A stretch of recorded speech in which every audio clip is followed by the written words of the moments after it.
So, sa YouTube, no, tanda mo, Dan Sulweta, Talakayang Pinoy. Maganda balita, kasama ko Dan at kasama Paski sapagkat nakita ko na kagabi pa lang, tinrace ko at nakita ko yung Talakayang Pinoy. Napanood mo at saka napakinggan mo rin. Oo. So, ano naman ang yung mga kababayan natin, kung may gusto magpabati rin, no? Ano mo rin, yung mga ating mga kababayan dyan, may gustong parating sa atin, ang mga mensahe, di ba? Parang ginawa mo na kamo studio yung maliit mong kwarto riyan. Oo, ginawa ko. Medyo nag-ano kasi yung ibang mga tao rito eh. Kasi sabi ko sa kanila, gusto nyo makita yung gusto makita ang kapugihan ninyo eh. So ano naman sabi nila? Totoo yung sinasabi ko kay Paski, di ba? Di ba? Habulin ng chicks, batang-bata. Okay. Sige, hintayin namin ng pagtawag uli. Kasamang Grego. Katoto. Okay, so yung mga, sige, may sabi ka sa kanya. Katoto, yung mga ini-interview mong may figura niyan, baka pwedeng... Okay ka mo. Ganyan. Kaya ako naglalalayo ako dito baka makawa ako nakita nga yung picture yung dalawa nung isa namin kasama rin. Sabi niya, okay pala. Pero okay lang sinabi wala mga gwapo. Si Binirwa, di ba? Okay pa pala. Okay pa pala. May asim para. Gusto silang pahatid dyan, no? Ano mo lang text mo lang sa akin, di ba? O kaya pagtawag rito, di ba? At meron silang hinihiling na, halimbawa, kapag meron silang problema. May kasama ka pang tutar yan. Wala kasama rito. Ito pala ang cellphone ni partner to. Talaga, napepeke ako. Bigyan sila na kung halimbawa meron silang kasalukuyang problema rito na nasa Pilipinas, baka po pwedeng masolve natin sa magiging. Oo naman, yun talagang ating rito, isa sa mga advokasya, no? So, lahat open tayo sa yung kakayanan lang natin na serbisyo publiko. So, open tayo dyan, kasamang Grego. Kaso kung puro karamihan, problema nila yung mga nag-iasawa nila. Marami. Di re-refer natin kay partner Paski. Hindi, Katoto, bigay mo yung address. Matatapos ang problema niya. Okay. Sige. Wala, maraming salamat. Okay. Meron tayo isang caller pa sa line 1. Si Mr. Raybo, ito ba yan? Baka ito yung line 1. Hello. Rainbow pala. Ito ba itong sinulat mo rito? Raybo. Ito si Boy, tulog talaga.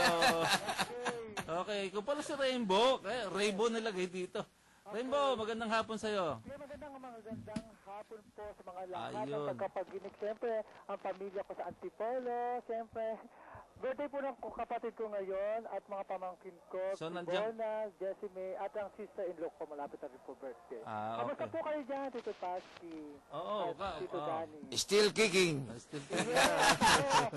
Still gigil pero nakakalungkot. Bakit? Nagigigil? Nalulungkot ako dahil sa mga nangyayari sa akin sa showbiz ko. Oo nga. Alam ko na pag-uusapan niyo po dyan. Pag-uusapan natin mamaya. Parang hamo sa Shakespeare. Talaga naman, narawaan matapos na ang problema po ng kila Charis, yung father niya, at kay Tito Bong Revilla po. Matindi yun, Okay, alam mo ba? Alam niyo ba? Sige. Sa mga prima donang artista na sa isang set sa drama, sa shooting ng isang drama. Pelikula, ha? Yes, sa teledrama. Sa channel, ayoko na sabihin. Sabihin mo na yung channel, ang dami naman channel eh. Oo nga eh. Wala na kami mahulaan doon sa... Channel 7 na lang. Mahilig magtaray. Okay. Mahilig siya magtaray. At prima donna. Late na nga, nagtataray pa sa mga staff. Actually, yung one time bumisita ako, nakita ko siyang nagtaray talaga sa isang staff sa teledrama. Baka ito yung dati pa na narabalitaan nagtataray. Hindi ito. Bago ito eh. Bago. Hindi mo ito kilala. Sikat. Oo. Sikat na ba?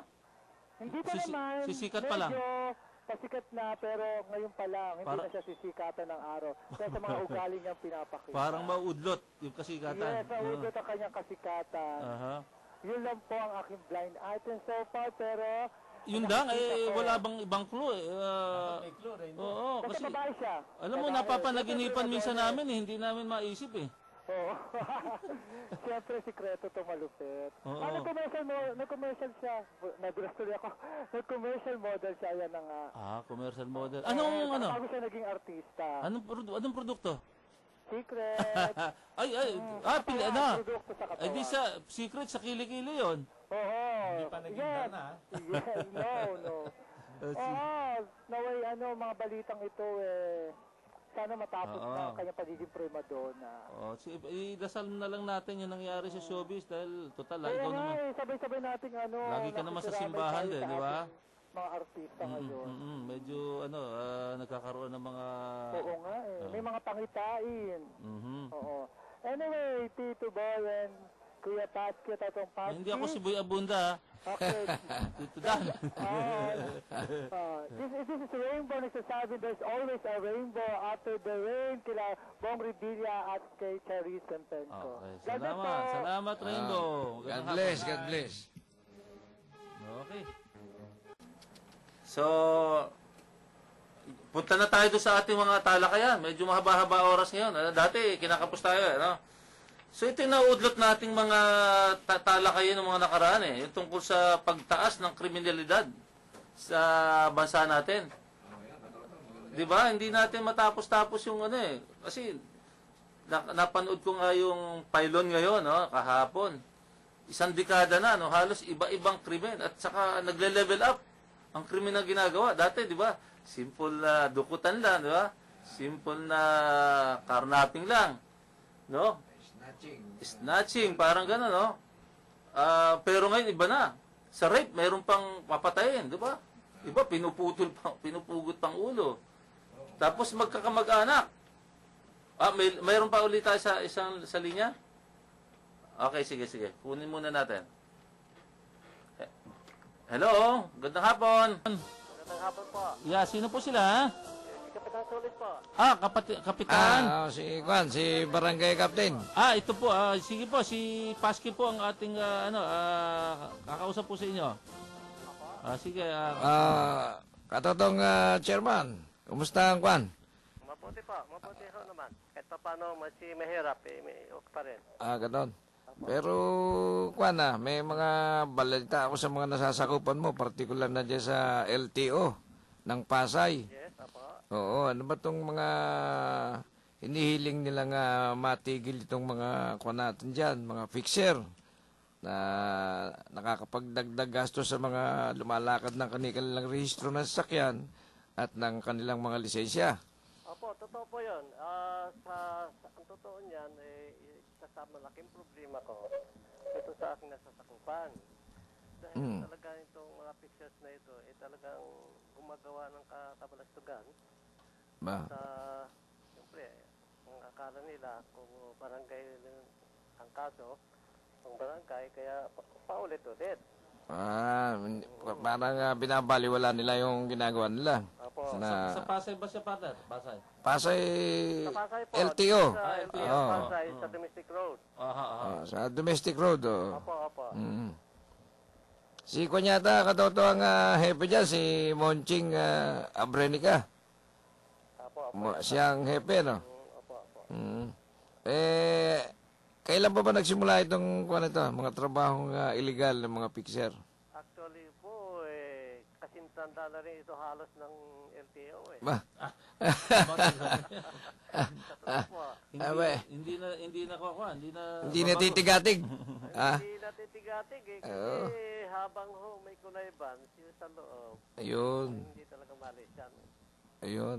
Kaya ako sumasakit ang ulo ko rito. Kuminsan, pinadidirito ko sa Maraming sumbong, mga reklamo. pag mabibigat na ng reklamo, wala sila pa inano dito. Sa totoo lang, wala ho sila talagang kinikilala na kuminsan dahil itong na ito, saka maraming bisyo May yung iba nagbibisyo. Ay, karamihan po, nagbibisyo. Mas marami yung nagbibisyo, kanya kailangan nila yung panggastos. Opo. Kahit sa hindi magandang paraan. Opo. Ayun. hindi ba naman nakakatulong ang mga kapulisan dyan na sinasabing barangay at pulis laban sa krimen? Well, actually, kasi binibigay ko ang pansin dito sa mga pulisan natin.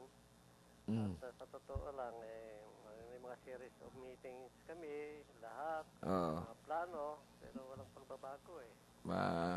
Hindi matutupad yung matuwid na landas ni Pinoy dyan. Sigurado po. Baka liko-likong landas. Liko. Sigurado po ito dahil maski sana ahensya yata ng gobyerno, ganun pa rin eh. Oo, talagang Sa customs, Wala. lahat na Dumami lang. Dumami. Humaba proseso. katoto, natinig mo yung mga talakay natin sa customs, ha? totoo, wala talaga pagbabago eh. Ewan ko pa. Ay, doon sa yung bang may sinasabi kang, meron bang sinasabing binuupang task force dyan para matigil? Itong mga taong ito, identified ko ito. Sorry, hindi lang naman taga-amin ito, kundi mga taga-ibang lugarin din.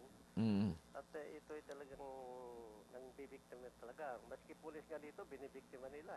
Bah, puto matindi, ha? Oo, siyempre. Adik nga siguro, hindi kilala yung bibiktima yan, eh. Nila lang minsan pulis, nabibiktima nila. At ito nga, nang naibigay ko ng pansin dito sa pulis, at sabi niya, sige, gawin natin ang paraan. Actually, wala pa si kakarating na ni Mr. Munoz na naging PCP na namin dito. Si Major ba yan? Major Munoz. Ano maranggo ni Munoz? Yung PCP Inspector po. PCP commander dyan sa... Senior Inspector po. Senior Inspector. Apo. Kapitan lang. Kapitan po. Di siyang nagkaroon kayo na ugnayan yan tungkol dyan sa pagpapatahimik ng fixer. Actually, hindi pa kami personal na ugnayan, pero yung pinalitan niya, nagkaroon kami ng ugnayan. Ngayon, tungkol sa picture nito, may pinadala siyang tao rito, na pulis, nag-abang, para sa mga masamang aktibidades dito. Nagulat lang ako dahil itong mga identified na mga pictures na ito, nakikita ko, pag ikot ko ron, meron ng ID. ID ng LTO. Hindi, ID ng anti-crime team. Puto matindi, mabigat. Sabi ko, paano kayo nagkaroon yung ID ninyo, yung anti-crime team ninyo? Dahil identified kayo mga manluloko. Usurpation of authority. Kaya magawa ngayon ito para may iwasan na. Sabi ko, mabuti kung ganon. Okay lang. Pero ang nangyayari po, hindi nagbabago. Ganon pa rin ang mga problema eh. Di naging front lang yung ID nila para makapagtrabaho sila ng maayos. Opo. Oo. At nung makausap po yung assistant chief sa LTO, na pag-usapan nga namin, sabi ko, one of these days, mag-uusap tayo ng happy, kayo at saka ang barangay, para once and for all, matulukan na itong problema. Sino ba ang kanyan na happy ng Pasay Police ngayon? Si Police Senior Superintendent po, Melchor Biri. Melchor Reyes. Dati naman taga-Pasay ito eh. Dati na siyang pulis dyan. Opo. Senior Soup. Opo. Ano Melchor Reyes? Yung kanya assistant dito, si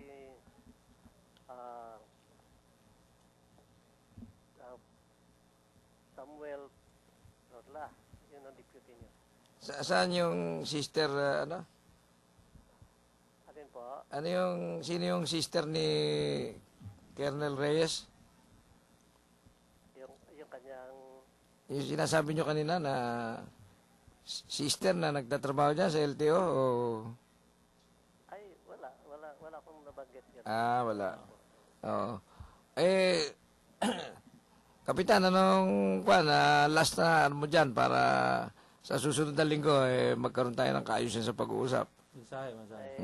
Anong mensahe mo dyan sa natin, mga nasasakupan ng barangay at ng LTO dyan?